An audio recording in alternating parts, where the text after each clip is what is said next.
Okay, so the actions, as you have learned it, if you have seen my previous video, you would know that there is three kinds of fibers: anterior fibers, middle fibers, and posterior fibers, and I have told you the origin of each of them. Now the actions are such a way that anterior have flexor and medial rotation. Okay, so they are flexors and they are medial rotators. Okay, medial rotators. You if you have the picture, then this is flexion and this is medial rotation. Medial rotation is putting your arms in a mid flexed manner, and this is mid flexed hand, and you are bringing it to your body, to your up towards your abdomen. That is medial rotation. Away from abdomen, that is lateral rotation. So the anterior fibers, they deal with flexion and medial rotation. The posterior fibers deal with extension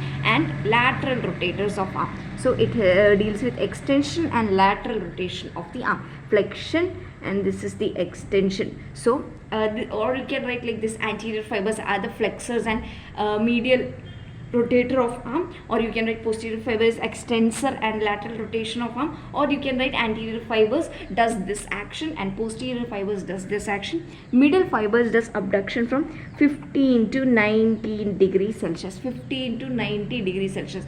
When you are raising your arm at 90 degrees, 15 to 90 degrees abduction, that is moving away from the midline, that is abduction. That is done by middle multipennate fibers. Now 0 to 15 degrees, that is done by another muscle which is called supinator. That is done by supinator. Okay, supinator or supraspinatus, I don't know.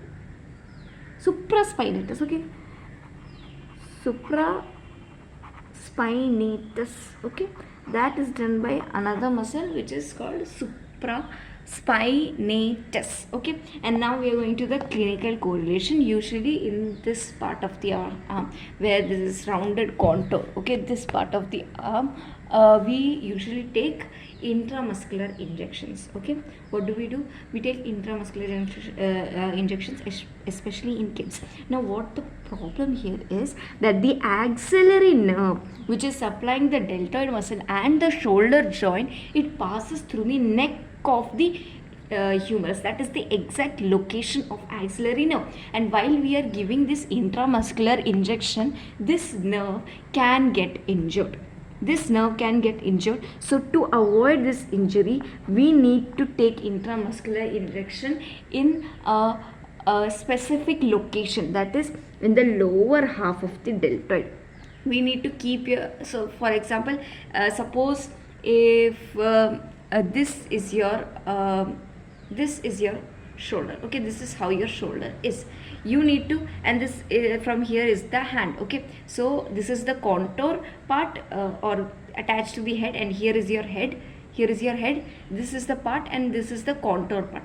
You need to keep your fingers to have fingers like this, and below the 3 fingers or 4 fingers, you need to put the intramuscular injection. So you need to put into the lower half or lower quadrant of the deltoid muscle, because in the upper quadrant, axillary muscle can get injured. Thank you.